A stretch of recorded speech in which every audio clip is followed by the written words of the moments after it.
Salut à tous, bienvenue. Merci d'être avec nous. Vous le voyez, pas d'une grande ponctualité aujourd'hui, mais rassurez-vous, on ne va pas parler de chronométrage ni d'horlogerie. On va plutôt parler de livres, de littérature. Aujourd'hui, c'est une émission spéciale France Loisirs Suisse où l'on a beaucoup de plaisir d'accueillir deux invités. Vous avez pris l'habitude, souvent deux personnes avec nous. On a aujourd'hui Nicolas Ledato, le directeur général de France Loisirs Suisse, qui est avec nous. Bonjour Nicolas, merci d'être avec nous. Vous devriez, voilà, et voilà, Nicolas Ledato apparaît. Merci Nicolas d'être avec nous. Et puis à côté de vous, j'ai bien sûr envie de dire surtout mon ami Daniel Bernard, le rédacteur en chef de France Loisirs, et puis également journaliste, réalisateur, ancien directeur de L'Aimant Bleu Télévision. Beaucoup de casquettes pour Daniel, qui aurait pu facilement, du reste à préciser, animer cette émission à ma place. Mais j'ai préféré être avec vous que de rester dans mon lit. Donc Daniel va avoir plusieurs casquettes. Il va un peu animer et réanimer peut-être à des moments cette émission. Merci en tout cas, messieurs. J'ai l'habitude, avant de parler de livres, de littérature, de ce qui vous concerne, de prendre un peu la température par rapport à ce Covid, de savoir comment est-ce que vous avez traversé cet épisode. On est encore un peu dedans, mais un peu moins qu'avant. Nicolas, tout va bien, vous avez l'air en pleine forme, je vous rassure tout de suite. Oui, tout va bien, heureusement. C'est le cas aussi pour l'ensemble de nos collaborateurs. Nous avons essayé au cours de cette période difficile d'assurer le meilleur service possible pour nos abonnés, tout en préservant, ce qui était notre priorité, la santé de nos collaborateurs. Donc, nous avons respecté, bien sûr, les directives du gouvernement en faisant du télétravail, en pratiquant la distanciation. Donc, et je dirais, on a réussi à conserver un niveau de service qui, je crois, a été apprécié par nos clients. Alors, l'un de vos collaborateurs, le rédacteur en chef, a l'air justement, Daniel, en pleine forme. C'est le cas, Daniel, pas de coronavirus à l'horizon, non? Non, c'est-à-dire que dès le moment du confinement, j'ai eu le téléphone direct de mon directeur, Nicolas, que je salue, et qui m'a dit « Tu restes à Genève. De toute façon, le télétravail, tu as l'habitude, puisque les livres, on peut les lire à Genève comme un crissier. » Et on a repris le présentiel maintenant depuis 15 jours et tout va bien. Alors, c'est vrai que souvent, on a l'habitude dans ces émissions d'avoir des grosses entreprises, des grands noms. On avait l'autre fois, par exemple, la Redoute, on avait DPD, c'est le transport évidemment de colis, etc. On a l'impression qu'on connaît ces noms depuis qu'on est tout petit, mais on ne sait pas forcément ce à quoi ça correspond exactement. Et très honnêtement, ça a été un peu mon cas en découvrant France Loisirs. Donc, France Loisirs, Nicolas Ledato, pour replanter un peu le décor, c'est un club avec des membres, avec des abonnés. Expliquez-nous un peu, un peu mieux que ce que je viens de le faire et plus précisément, Nicolas. Tout à fait. Nous sommes un club de livres et nous existons en Suisse depuis 50 ans. Cette année, France Loisirs fête ses 50 ans. Donc, depuis 50 ans, des centaines et des centaines de milliers de familles en Suisse romande nous ont fait confiance. Et encore aujourd'hui, plus de 100 000 abonnés font partie du club. Notre client type, je dirais, est l'adhérente mère de famille âgée de 29 à 35 ans, mais nous avons des dizaines de milliers d'adhérents qui ont vieilli avec nous et qui sont là depuis 20-30 ans et je profite pour les saluer s'ils sont en ce moment à l'écoute. Alors Daniel, évidemment, toi c'est plutôt le volet suisse oui, évidemment, qui nous intéresse. Alors typiquement en Suisse, peut-être juste un petit mot aussi sur la France, savoir que voilà, il y a des clubs un peu partout, enfin dans 2-3 pays, en l'occurrence. Là, vous pouvez répondre les deux, je vous laisse le choix. Dans toute la francophonie, en fait, puisque France Loisirs est présent bien sûr en France, mais aussi en Belgique, au Canada francophone, donc au Québec, et puis en Suisse romande. Donc depuis 50 ans, comme je disais. Mais je précise bien sûr qu'en Suisse, nous avons une propre structure. Nous donnons du travail à un peu plus de 100 personnes. Donc tous les colis partent de Suisse, tous les appels arrivent en Suisse, nos collaboratrices répondent depuis la Suisse.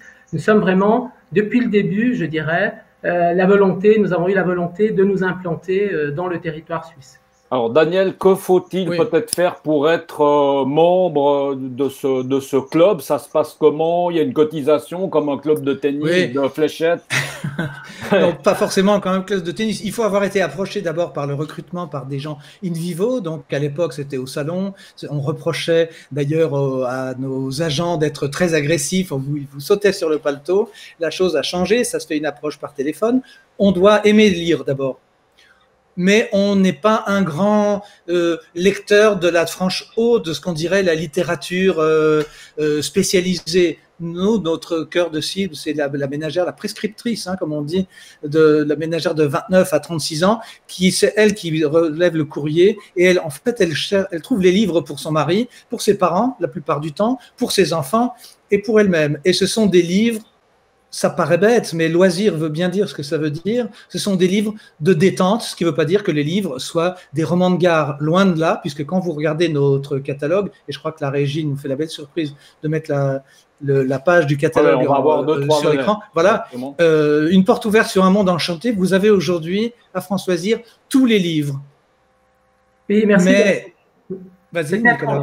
On peut compléter en disant que par rapport à l'accès au club aujourd'hui, j'invite les téléspectateurs à aller sur notre site. Le club a changé en 50 ans. Tout a changé. Notre offre a changé. Notre formule d'abonnement aussi. Donc aujourd'hui, sur Internet, on peut venir chez France Loisirs très facilement, le plus librement du monde. Je laisserai les téléspectateurs découvrir ça sur notre site. Et puis par rapport à notre offre aussi, on pourra en parler plus en détail. Notre offre a complètement évolué en 50 ans. Ouais, j'aimerais juste qu'on revienne, on va y revenir, pas de souci, oui. Hein, on est là pour un petit moment. Encore une fois, je m'adresse à l'un ou à l'autre. Durant ce confinement, si on revient, ou semi-confinement plutôt, ces 2 mois qui ont été un peu difficiles, comment ça s'est passé pour vous? Alors, on a compris, vos employés sont en pleine forme, mais est-ce que les gens ont plus lu qu'à l'accoutumée? On va dire, ils se sont un peu jetés sur la lecture? Alors, ce qui s'est passé, ce qu'il faut dire, ce qui a touché tous les acteurs du monde du livre et pas seulement le club, c'est que les éditeurs, suite à la fermeture de toutes les librairies, que ce soit en France et en Suisse, dans tout le monde francophone, ont reporté toutes les nouveautés qui devaient paraître à partir de fin mars. Elles ont toutes été reportées à partir de fin juin, voire en automne. Ça a été le cas pour le nouveau Joël Dicker, ça a été le cas pour le nouveau Musso. Donc, je dirais, il y a eu quand même un effet pour les lecteurs aussi, puisque un certain nombre de nouveautés qui devaient paraître durant cette période ont finalement subi un décalage. Et donc, nous, pareil, on a dû accepter ce décalage. Sinon, c'est vrai que via le web, les lecteurs, ne pouvant plus se rendre en librairie, ont plus acheté sur le web de livres qu'ils ne le faisaient d'habitude. Et ça, c'est vrai pour nous au club et c'est vrai aussi pour le marché en général. Alors là, concrètement, peut-être, Daniel, ou si tu avais quelque chose à ajouter, oui, ne gêne pas. Hein, non, alors on est entre amis, donc allons-y, on peut se couper, pas de souci. Nous nous étions rencontrés avec France Loisirs quand je dirigeais Les Mans Bleus, tu l'as dit tout à l'heure, et c'était le spot que Corinne Jacquet, l'auteur de romans policiers, avait accepté de faire le résumé d'un livre, et c'était Nietzsche French, hein, et c'était quand même un lancement de France Loisirs. On a fait ces spots en 99, 2000, au tournant du siècle, et puis au tournant du siècle, on a fait des émissions qui s'appelaient Le Bistrot, et c'était déjà France Loisirs. Et puis quand j'ai vogué vers d'autres eaux que la télévision, je suis revenu chercher Nicolas en lui disant on pourrait faire un concept sympa qui est de la web télévision. Et nous avons été les premiers, là on peut le dire, en 2008, nous avons Guillaume Musso, nous avons des auteurs suisses, on avait Morisot, on avait des tas de gens du monde culturel, et puis ça a plu, je crois, à Nicolas Lodato, et ça fait 12 ans que l'on fait ça. Donc, ce que l'on peut dire, c'est que nous, d'avoir des auteurs qui parlent sur l'Internet, on a une grosse expérience. Le Salon de l'Auto s'y est mis plus tard. Et c'est pas étonnant si ce premier direct news pour le livre, c'est Nicolas qui accepte le pari d'être vu et qu'on va être vu d'ailleurs sur Internet et France Loisirs France. Moi, une fois, j'étais au Salon du Livre il y a quelques années et j'avais donné rendez-vous à une auteure suisse, hein, Van der Rova, qui fait de la bande dessinée, et puis elle est venue au salon à Paris parce qu'elle pensait que c'était France Loisirs à Paris alors que c'était France Loisirs en Suisse. Donc, on va revenir après, Daniel, à tous ces auteurs suisses que vous défendez, parce que là, je sais que c'est un des buts principaux, mais juste peut-être, Nicolas, pour des gens qui nous écoutent, si jamais il y a une ménagère de 29 ans ou 30 ans qui nous écoute, on a compris que c'était la cible, si vraiment elle veut devenir membre, qu'est-ce qu'elle fait concrètement, pratiquement? Allons-y. Très simplement, elle va sur le site franceloisirs.ch Et il y a un petit bouton qui dit devenir membre, et puis elle se laisse guider, et elle peut en quelques clics devenir membre gratuitement, et même bénéficier d'une offre de bienvenue, et ça se fait immédiatement. Et là, ensuite, alors après, on sélectionne des livres, Daniel, voilà, concrètement, dans le catalogue, on fait une petite sélection de quelques livres. Voilà. Concrètement, en fait, on reçoit 5 catalogues par année à la maison, mais aujourd'hui, l'offre est bien plus, je dirais, large aussi sur notre site, puisque sur notre site, on propose plus d'1 million d'ouvrages, à la fois des ouvrages papier, mais aussi on a plus de 200 000 livres en format numérique. Et dans le format papier, nous avons à la fois des livres neufs et aussi des livres d'occasion. On a plus de 200 000 livres que nous proposons en version occasion pour faire profiter à nos membres de prix encore plus bas. Donc, il y a vraiment un ample choix. Bien sûr, le catalogue reste le point de départ et notre caractéristique, puisque nous faisons, pour faciliter le choix et pour conseiller nos adhérents, nous faisons une présélection que nous animons dans notre catalogue. Mais le catalogue n'est plus du tout le seul canal d'achat au club. Daniel, le rôle d'un rédacteur, c'est quoi? C'est justement sélectionner, c'est apporter son avis, c'est quoi ton travail? Enfin, je veux pas mettre une mauvaise ambiance. Tu fais quoi? Mon travail, c'est d'être coincé un vendredi matin alors que j'avais autre chose à faire pour faire Direct News. Non, le pari avec Nicolas, j'ai représenté la transition de la fin des magasins avec un accent mis sur le réseau Internet. Et on a animé avec le site spécial que nous avions, prenez le temps de lire.ch, qui existe toujours, mais c'est déjà dépassé parce que c'est un concept qui a 12 ans. Aujourd'hui, c'était les plateformes. Or, Facebook n'était pas développé comme ça aujourd'hui. Mon rôle a été de faire la transition aussi entre des livres, les beaux livres. C'est la manière que les libraires ont trouvé pour désigner les beaux livres, alors que les autres le sont aussi, mais des livres illustrés, des livres de cuisine, des livres de voyage, des livres de géographie, et essayer de ramener des auteurs suisses. Mais le débat de l'auteur suisse, c'est quand vous êtes un auteur suisse, je pense à Weltenauer, à Marc Zellweger, à Nicolas Feuze, à Fabio Benoît, qui sont des auteurs de policiers. Il y a un trend actuellement dans le polar suisse. France Loisirs s'est engouffré, ça a marché. Le livre suisse Tradition Ramu est beaucoup moins prisé par les membres de notre club qui veulent des livres de détente. Je ne dis pas que Ramu, c'est pas bien, mais Ramu, c'est Camus. Je vous précise quand même que l'on a vendu le coffret Jack London des éditions Gallimard, la Pléiade, chez nous. J'ai donné une autre image de France Loisirs avec l'accord de Nicolas pour dire on sait lire nous aussi, on sait distribuer les livres, mais sachez que vos livres trop pointus ne sont pas les livres que nos amateurs de livres aiment. Mais vous avez aujourd'hui des maisons d'édition comme Favre, qui était l'éditeur vaudois classique et qui marche toujours, que eux avaient tous les cuisiniers et tous les Girardet, les Rochat ont passé par chez nous. Aujourd'hui, on a des éditeurs. Cadaline, qui est une maison d'édition toute neuve, représentée par Dargaud ici, Ozu Suisse pour la jeunesse. Et comme on en est aux éditeurs, on va saluer Yvan Slatkin qu'on avait reçu Slatkin et compagnie, bien sûr, qui est un des gros et beaux éditeurs qu'on a ici à Genève. On va juste redonner la parole à Nicolas un instant. L'audio, le numérique, évidemment, on en tient compte. C'est un peu une autre manière de consommer, Nicolas. Oui, bien sûr. Je voulais juste ajouter juste un mot à ce que disait Daniel, justement. Oui, parce qu'il n'a pas beaucoup expliqué, Daniel. Il faut rajouter des choses sur ce que dit Daniel. Non, c'est simplement pour dire que vraiment, une de notre missions, c'est de faire découvrir des nouveaux auteurs. Voilà. Donc, à la fois des auteurs suisses, à la fois des auteurs francophones. Il ne faut pas oublier que même des Musso et des Lévy ont été, je dirais, mis en avant par le club avant qu'ils ne deviennent célèbres. C'est aussi le cas pour un auteur de chez nous, qui est Joël Dicker. Et donc, on continue. Aujourd'hui, dans notre catalogue, on a une section, et sur notre site, qui s'appelle Nouvelles Plumes.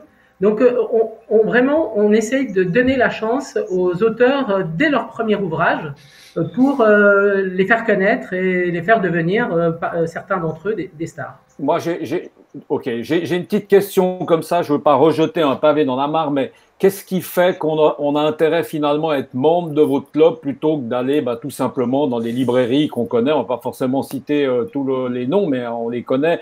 Ou bien des grands concurrents qui s'appellent Amazon. On est obligé d'en parler. Qu'est-ce qui fait qu'on va commander à France Loisirs, Nicolas? Plusieurs choses, mais disons la première chose, c'est l'accompagnement. C'est-à-dire que nous, on donne des conseils, on fait une sélection, on facilite le choix.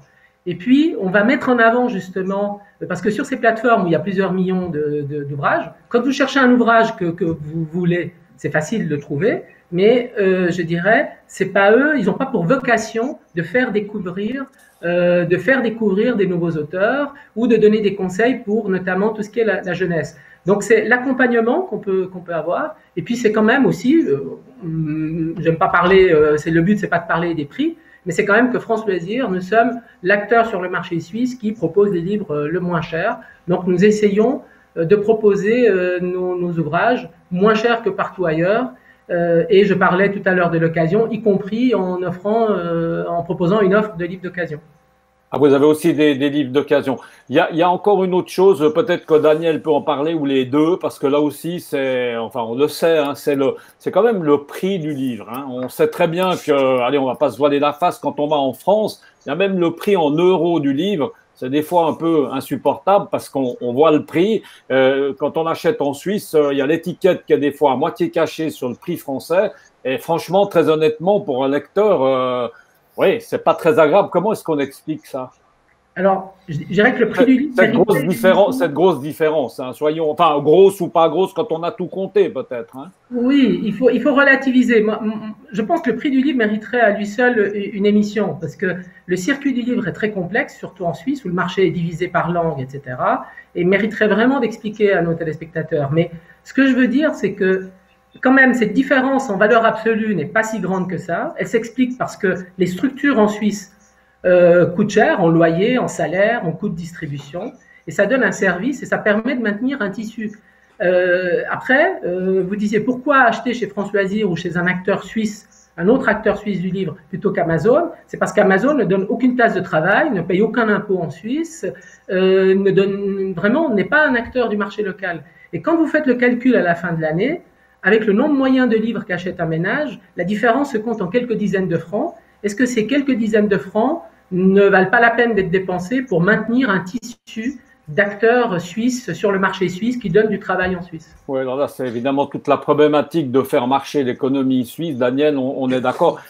Quand on aime, on ne compte pas, Michel. Ouais, vous aimez un livre, vous allez acheter Joël Dicker en ville.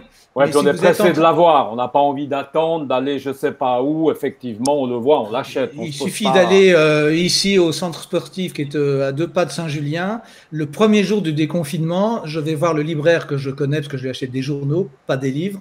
Je m'empresse de le dire. Et il était en train d'ouvrir un carton Joël Dicker. Et il me dit, vous l'avez déjà? Je dis, bah, hélas, oui, je vous rappelle que… Oui, mais il dit, vous êtes français, mais… Il est un peu suisse, il est un peu genevois quand même. il est un peu genevois. Mais il y a la répercussion également du prix, c'est le prix le rapport qu'on a, nous, avec les éditeurs suisses, où, en préparant cette émission, je t'expliquais ce que j'ai appris, c'est que nous achetons en commande ferme.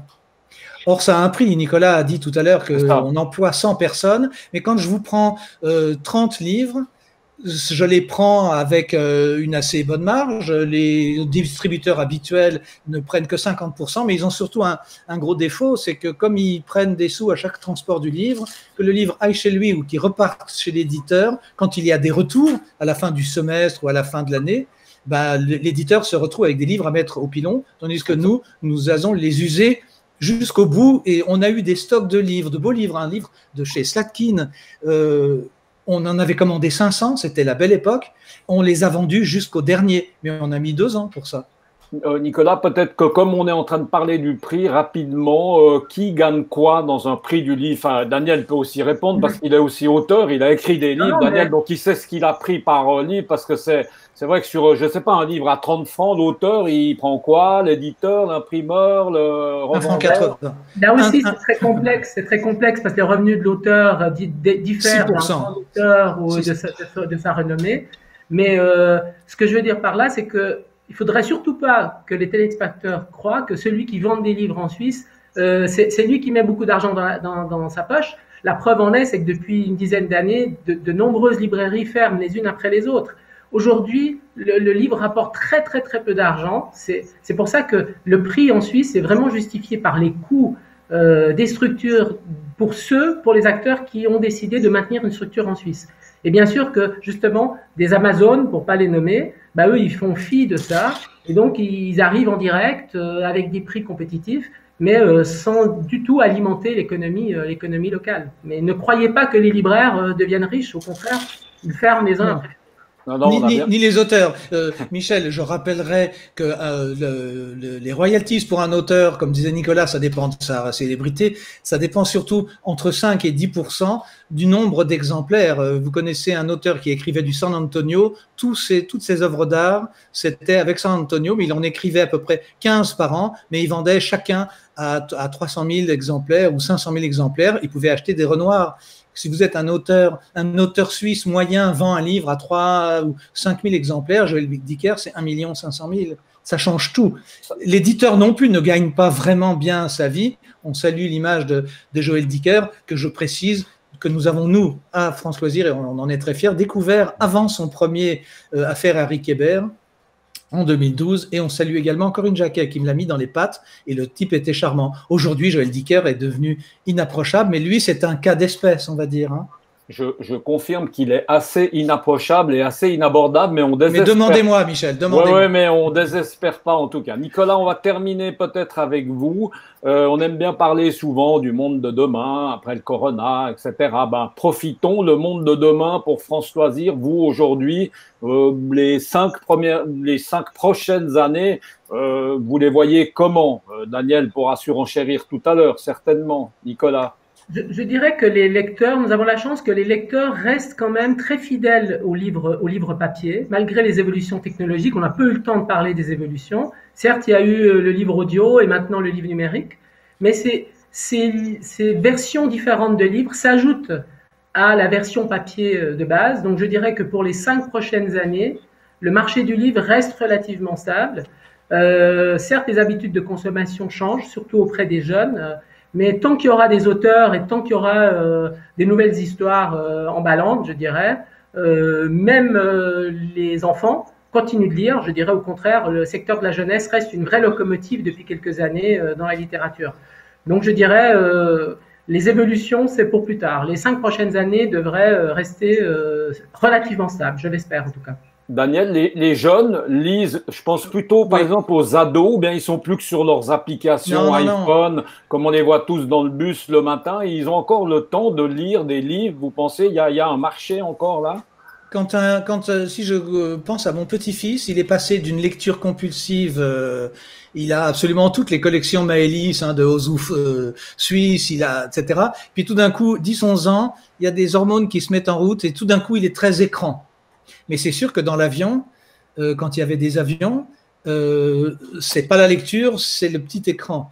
Un jeune, aujourd'hui, quand vous allez dans une librairie en ville, c'est le rayon jeune, c'est les BD bien sûr, mais c'est le roman fantasy. Et il y a pléthore de nouveaux éditeurs parce que le livre, il n'y a pas besoin d'électricité, il suffit d'une bougie ou d'attendre qu'il fasse jour, et il fait jour très tôt l'été, pour lire. Les jeunes, Dieu merci, sont l'espoir pour France Loisirs. C'est les papis qui sont électroniques. Regardez-nous, on est en train de parler avec tout un fourbi électronique. C'est notre génération. Les baby boomers sortent, c'est la génération 40 ans, et les fils et les filles de ces générations 40 ans qui lisent nos livres. En tout cas, moi, je vais vous dire que j'ai un petit livre de chevet. Je ne vais pas vous dire lequel, mais je continue de lire aussi des livres, Daniel. C'était pas très gentil comme petite pique. Non, on sait aussi lire. Et c'est vrai qu'on lit beaucoup de journaux, nous, les journalistes. C'est vrai que c'est encore un peu différent. Messieurs, le temps passe. C'était passionnant. En tout cas, on espère qu'on aura l'occasion de reparler de littérature, de livres avec vous. Pourquoi pas avec des auteurs, avec des éditeurs. Nicolas Lodato, merci beaucoup. Bonne chance à vous pour la suite. Daniel, merci beaucoup. Merci. On espère te retrouver très bientôt pour animer justement des rubriques littéraires. Merci beaucoup de nous avoir suivis. On vous souhaite une excellente fin de journée sur cette antenne de Direct News. On vous le rappelle, vous êtes sur le live, le multiplex live de Direct News. À très bientôt. Bon week-end. Ciao. Au revoir. Au revoir.